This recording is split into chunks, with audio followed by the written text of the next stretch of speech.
Hello children, it's great to get back to your studies in a convenient way while you are staying at home. Hope you have seen my previous video regarding matter. We'll proceed with this very same chapter and discuss it further. So let us continue. Matter, Unit 2. Change of state in matter using kinetic energy. Let's begin with the definition of change of state. When heat energy is absorbed or given out by a substance, in addition to rise or fall in temperature or change in dimensions of substance, its state may also change. Let's take an example. When you heat ice, which is a solid in solid state, it will start turning into the liquid state, that is water. And if we heat it further, what will happen? It will turn into the gaseous state, that is steam.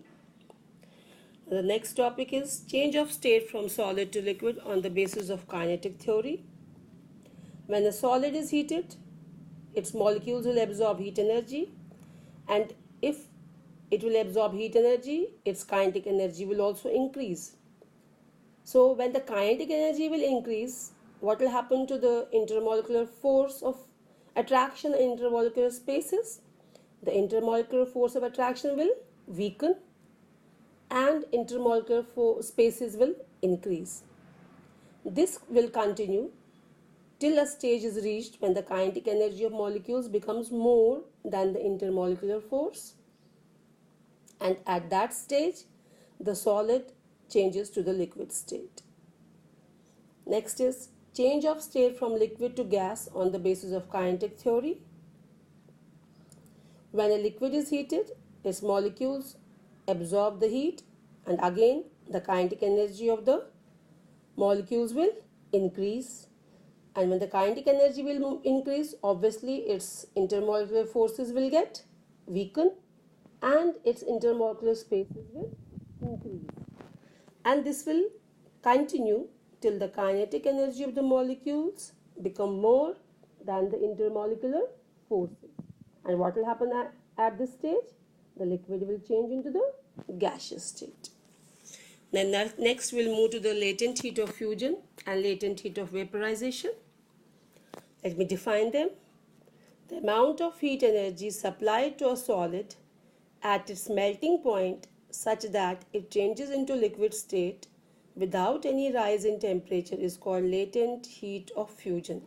That means solid turning into the liquid state, and at that time the temperature will remain constant, and we call this as a latent heat of fusion.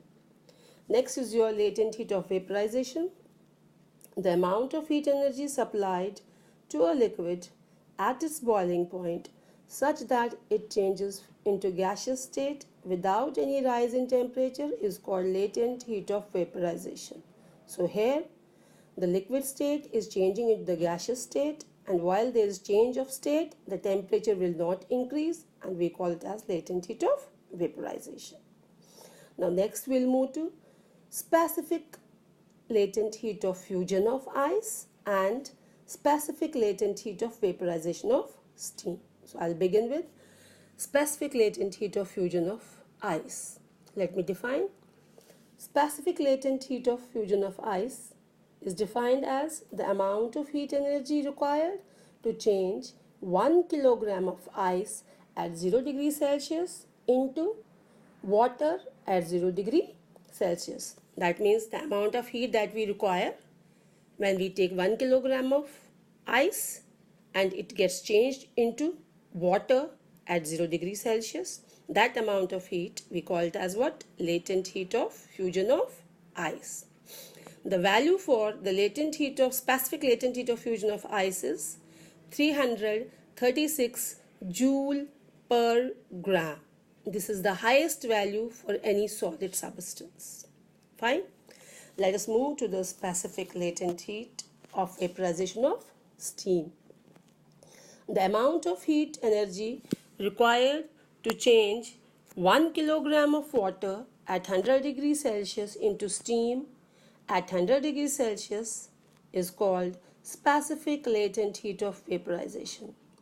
That means if you take 1 kilogram of water, which has temperature 100 degrees Celsius, and because of the heat energy it will turn into steam again, which has temperature how much, 100 degrees Celsius. So the amount of heat energy that is required to convert it from water to steam, that's called as the specific latent heat of vaporization. Now the value for the specific latent heat of vaporization of ice is how much? 2260 joule per grams, and this is the highest value for any substance. Now next, children, will move to natural consequences of the high specific latent heat of ice and steam. So first we'll explain the natural consequences of high specific latent heat of ice. So I'll discuss some points here. First is soft drinks cool better in ice than water at 0 degrees Celsius. Why is it so? Because every gram of ice at 0 degrees Celsius will extract 336 joules of heat energy, more than that of water at 0 degrees Celsius. Next is weather becomes warm during snowfall. So why does it happen so? Because every gram of water at 0 degrees Celsius on freezing, when water will freeze, it will give out heat energy. How much heat energy it will give out? 336 joules of heat energy. So because the heat energy is being given out while the water is converting into, it is getting freezed. So because heat energy is being given out, so the weather becomes warm. Next point is that weather becomes very cold when the snow starts melting. So when the snow starts melting, why does the weather become cold? Because every gram of ice on melting will extract how much? 336 joules of heat energy from the surroundings. So heat energy is absorbed by the ice for melting. Because of that, the surroundings will become cold. Now next point is glaciers fed rivers flow throughout the air. So glaciers which melt, they are flowing into the rivers throughout the air. Why does this happen? Because the glaciers, they melt very slowly. Why? Because every gram of ice on melting to form water at 0 degrees Celsius, it requires 336 joules of heat energy. That is why whether summer or winter, the ice on the glaciers, they do not melt completely. So they keep melting throughout, and they keep filling the rivers, they keep feeding the rivers throughout the air. Next is your icebergs sometimes reach equatorial regions in the sea. Why is it so? Because ice has the highest, as we have already discussed, ice has the highest specific latent heat capacity. How much is that? 336 joules per gram. So then when a large size glacier is picked up by the ocean currents, it melts slowly. Why does it melt slowly? Because huge amount of heat energy is required to melt it. So in that situation, because it does not melt slowly, so it reaches to the equatorial regions. Next, we will discuss the natural consequences of the highest specific latent heat of vaporization of steam. So here we'll take the two examples. First is steam is used as fluid in thermoelectric powerhouses. You know that steam is being used, water is being used in hydroelectric stations to generate electricity. Now why is it being used there? Now listen. In thermoelectric powerhouses, what is used as a source of heat? We use coal as a source of heat. And the burning coal is used to raise steam. And because no other substance can carry as much heat as per gram of steam, therefore steam is used to run the turbines in the thermoelectric power stations. And it is the heat energy carried by the steam which turns the turbine that are coupled to electric generators and which produces then electricity. Next point is burns caused by the steam are more severe than the burns caused by boiling hot water. Again, the reason behind this is that the steam has the highest specific latent heat. So how much is the specific latent heat of steam? It is 2260 joule per gram, because every gram of steam at 100 degrees Celsius will give out how much heat energy? 2260 joules of heat energy, more than the water at 100 degrees Celsius. So steam at 100 degrees Celsius will deliver more heat energy than the water at 100 degrees Celsius. That is why boiling water does not cause severe burns, whereas the steam causes the severe burns on the skin. So now let us get familiar with some general terms used during the change of state. First we will define fusion or melting and freezing or solidification. So let me define fusion or melting. The process due to which a solid changes into liquid state at some fixed temperature by the absorption of heat energy is known as melting or fusion. For example, ice turns into water by absorbing heat. Next is freezing or solidification. The process due to which a liquid turns into solid state at some fixed temperature with the release of heat energy is called solidification or freezing. We can take a simple example of water. When does water turn into ice? When the heat is released out of it.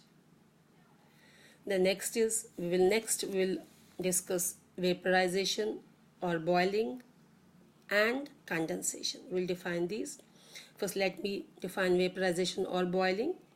The process due to which a liquid changes into gaseous state at some fixed temperature with the absorption of heat energy is known as vaporization or boiling. Example, we can take water turn into steam. It turns into steam only when it absorbs heat.